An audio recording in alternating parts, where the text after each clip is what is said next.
Welcome to my YouTube channel. आज हम start करेंगे सेकंड चैप्टर का नया टॉपिक पीएच स्केल। तो आज मैं आपको पीएच स्केल के बारे में पढ़ाऊंगी। प्लीज़ वीडियो को स्टार्ट करने से पहले चैनल को सब्सक्राइब कर दें और बेल आइकन को प्रेस करें।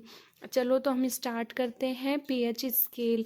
तो हम बच्चों आज मैं आपको पीएच स्केल के बारे में बताऊंगी कि पीएच स्केल क्या होता है, इसकी डेफिनेशन क्या होती है, इसके महत्व क्या होते हैं। तो ये सब मैं आपको पीएच स्केल के बारे में बताऊंगी। तो चलो हम स्टार्ट करते हैं पीएच स्केल। पीएच स्केल क्या होता है?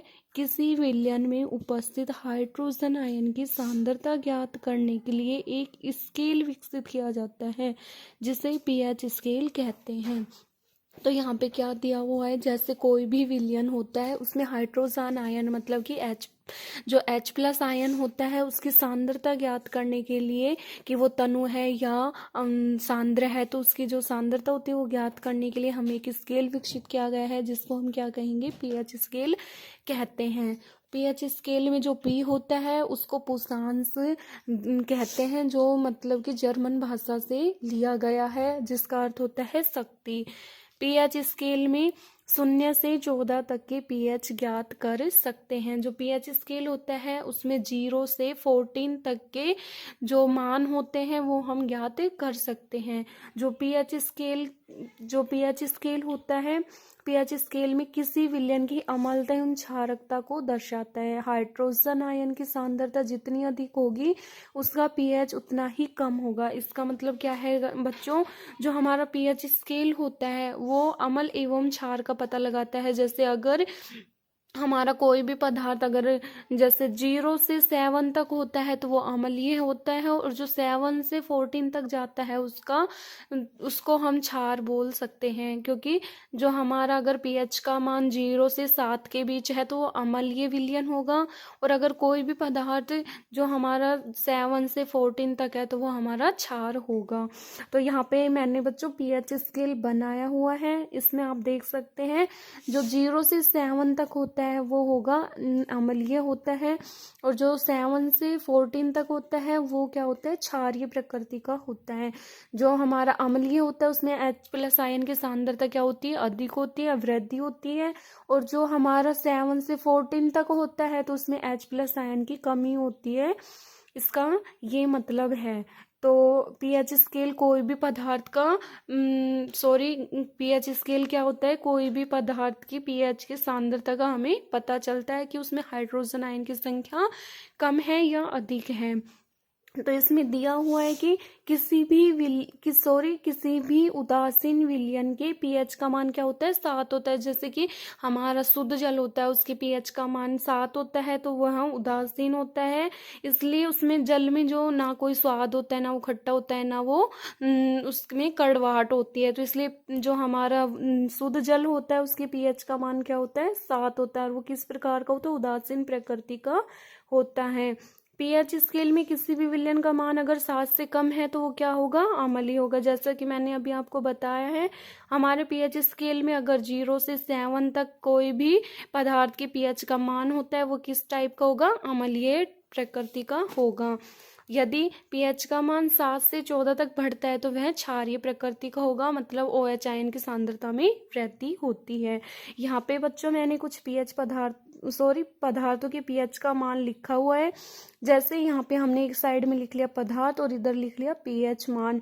तो जो जठर रस होता है उसके पीएच का मान क्या होता है, 1.2। जो नींबू का रस होता है उसका पीएच का मान होता है 2.2। तो इसका मतलब क्या है, जो खट्टे पदार्थ होते हैं, खट्टे क्या होते हैं, अम्ल, तो अम्ल का जो पीएच का मान होता है वो 0 से 7 के बीच में ही आएगा। तो यहाँ पे जो जठर रस है वो भी अम्लीय होता है, और जो नींबू का रस है वो भी अम्लीय होता है। यहाँ पे जो शुद्ध जल का पीएच का मान होता है वो 7.4 होता है। इसका मतलब है कि शुद्ध जल होता है वो उदासीन प्रकृति का होता है। जो मिल्क ऑफ मैग्नीशिया है उसके पीएच का मान 10 है, इसका मतलब है ये क्षारीय प्रकृति का होगा। और जो सोडियम हाइड्रोक्साइड विलयन है इसका पीएच का मान 14 होता है, इसका मतलब ये भी क्षारीय प्रकृति का है। यहाँ पे देखो, जो अधिक संख्या में H+ आयन उत्पन्न करने वाले अम्ल होते हैं वो प्रबल अम्ल कहलाते हैं, और जो कम H+ आयन उत्पन्न करते हैं वो क्या कहलाते हैं, दुर्बल अम्ल कहलाते हैं। तो बच्चों यहाँ पे जो अगर हमारा कोई भी पदार्थ जो अगर H+ आयन ज़्यादा उत्पन्न करेगा तो वो कहेगा प्रबल अम्ल, और जो कम H+ आयन उत्पन्न करते हैं वो दुर्बल अम्ल कहलाते हैं। तो यहाँ पे बच्चों देखिए, यहाँ पे मैं आपको बताऊंगी कि दैनिक जीवन में जो पीएच का महत्व है वो किस टाइप से होता है। तो बच्चों मेरी बातें ध्यान से सुनो। तो मैं आपको फर्स्ट टॉपिक बता रही हूँ, पीएच का महत्व है, जिसमें फर्स्ट टॉपिक है हमारा पौधे एवं पशु की पीएच का महत्व। जो पौधे एवं पशु होते हैं उसमें पीएच किस टाइप से काम करता है। तो यहाँ पे मैं बता रही हूँ आपको, जो पौधे होते हैं वो जो पौधे और पशु होते हैं वो पीएच के प्रति संवेदनशील होते हैं। मतलब कि पौधे एवं पशु जो होते हैं वो पीएच के प्रति संवेदनशील होते हैं, और जो हमारा शरीर होता है उसमें 7 से 7.8 पीएच परास के बीच ही कार्य करता है। मतलब कि जो हमारा शरीर होता है वह 7 से 7.8 है, जो हमारा पीएच होता है उसके बीच ही कार्य करता है। मतलब उदासीन और थोड़ा क्षारीय प्रकृति की तरह कार्य करता है। यहाँ पे अब इसका जो हमारे पीएच का मान जब 5.6 से कम होता है तो वह अम्लीय वर्षा होती है। इसका मतलब है बच्चों कि अगर वायुमंडल में जो भी हमारी वर्षा होती है, अगर जिसमें वर्षा का जल होता है उसका पीएच मान 5.6 होता है, इसका मतलब है कि जो हमारी वर्षा होती है वो अम्लीय प्रकृति की होती है, तो उसको हम क्या बोलेंगे, अम्लीय वर्षा बोलते हैं, मतलब एसिड रेन कहते हैं। यहाँ पे हमारा सेकंड टॉपिक है कि बगीचे के मिट्टी का पीएच। जो हमारा बगीचा होता है या हमारे जैसे पेड़ पौधे लगे होते हैं उसकी जो मिट्टी होती है उसके पीएच का कितना मान होता है या वो किस तरीके से आवश्यक है। जो हमारी अच्छी उपज के लिए पौधों के एक विशिष्ट पीएच परास की आवश्यकता होती है। इसका मतलब है कि मिट्टी में एक अच्छी पीएच की आवश्यकता होती है जिससे हमारे पौधे होते हैं अच्छी उपज कर सकें। और थर्ड टॉपिक है यहाँ पे हमारा पाचन तंत्र का पीएच। यह क्या होता है कि हमारे जो पेट होता है उसमें जो हाइड्रोक्लोरिक अम्ल होता है, HCl अम्ल होता है, उसमें अगर पीएच का मान ज़्यादा है, अगर हमारा जो HCl अम्ल होता है अगर वो अधिक अम्लीय हो जाता है, अगर उसकी पीएच का मान अधिक हो जाता है तो उससे हमें पेट में जलन एवं दर्द होता है। तथा अगर उसमें पीएच का मान इक्वल है तो हमारे पेट की जो पाचन क्रिया होती है वो सही होती है। जो HCl अम्ल होता है ये हमारे भोजन को पचने में सहायक करता है। और इसमें क्या होता है कि अगर हमारे पेट में जो HCl अम्ल होता है, अगर इसमें अगर ये हमारे पेट में इसकी मात्रा ज़्यादा हो जाए, इसकी पीएच का मान ज़्यादा हो जाए तो ये हमारे पेट में जलन करेगा, दर्द अनुभव करेगा। तो जैसे हम इसके उपचार के लिए मिल्क ऑफ मैग्नीशिया जैसे दुर्बल क्षार का उपयोग कर सकते हैं। यहाँ पे लिखा हुआ है गाइस मिल्क ऑफ मैग्नीशिया। तो बच्चों मिल्क ऑफ मैग्नीशिया जो होता है उसका उपयोग हम पेट में HCl की मात्रा को इक्वल करने के लिए, मतलब कि उदासीन करने के लिए, जिससे हमारे पेट में जलन एवं दर्द कम हो जाए, उसके लिए मिल्क ऑफ मैग्नीशिया का प्रयोग किया जाता है।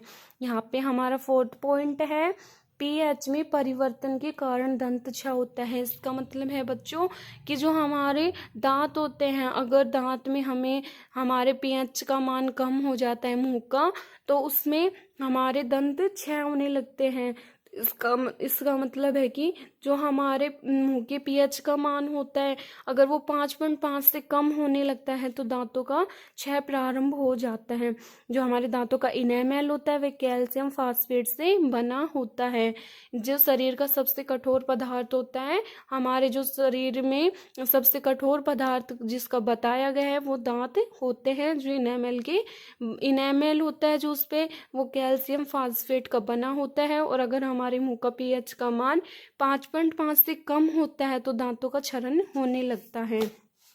तो जो मुंह में कुछ बैक्टीरिया होते हैं, मुंह में कुछ अवशिष्ट पदार्थ होते हैं, जैसे हम जब खाना खाते हैं तो हमारे कुछ खाद्य पदार्थों में जैसे शर्करा निम्नीकरण करके अम्ल उत्पन्न करते हैं, उससे हमारे दांतों की क्षय होने लगती है, दांतों की जो दंत क्षरण होता है वो होने लगता है। तो अगर मुंह की सफाई के लिए, अगर हम दांतों का क्षरण होने से रोकने के लिए, उसमें हम जैसे अगर हमारे मुंह में अम्लीय पदार्थ आ जाते हैं तो हम उसको साफ करने के लिए हम जैसे दंत मंजन, जो हमारे जैसे हम कोलगेट वगैरह यूज करते हैं, वो किस टाइप के होते हैं, क्षारीय प्रकृति के होते हैं, तो इससे हमारे मुंह की सफाई हो जाती है। यहाँ पे हमारा नेक्स्ट टॉपिक है पशु एवं पौधों के द्वारा उत्पन्न रसायनों से। तो हाँ, उत्पन्न रसायनों से आत्मरक्षा। तो जैसे बच्चों यहाँ पे जो मधुमक्खी होती है, मधुमक्खी में जो डंक हमें लगता है वो अम्लीय प्रकृति का होता है, जिसके कारण दर्द एवं जलन अनुभव होता है। और जो डंक जो हमें लगता है उसके उपचार के लिए हम बेकिंग सोडा जैसे दुर्बल क्षार का उपयोग कर सकते हैं। इसी तरीके से एक नेटल नामक पौधा होता है जो डंक मारता है, उसके बाल से मेथनोइक अम्ल निकलता है, जिसके उपचार के लिए हम जो ढाक के कोई पौधे की पत्ती होती है उसको रगड़कर हम इसका उपचार कर सकते हैं। आई होप मेरी वीडियो आपको समझ में आई हो, तो प्लीज़ चैनल को सब्सक्राइब जरूर करें। बच्चों हम मिलेंगे नेक्स्ट टॉपिक में। मैं नेक्स्ट टॉपिक में आपको पढ़ाऊंगी लवण, कि लवण क्या होते हैं, इसका उपयोग कैसे करते हैं। इसमें कुछ टाइप के लवण मैं आपको पढ़ाऊंगी, जैसे विरंजक चूर्ण, बेकिंग सोडा, ये सब मैं आपको पढ़ाऊंगी। तो प्लीज़ बच्चों वीडियो अच्छी लगी हो तो वीडियो को लाइक कॉमेंट शेयर जरूर करें। प्लीज़ चैनल को सब्सक्राइब जरूर करें। मिलते हैं न्यू वीडियो में।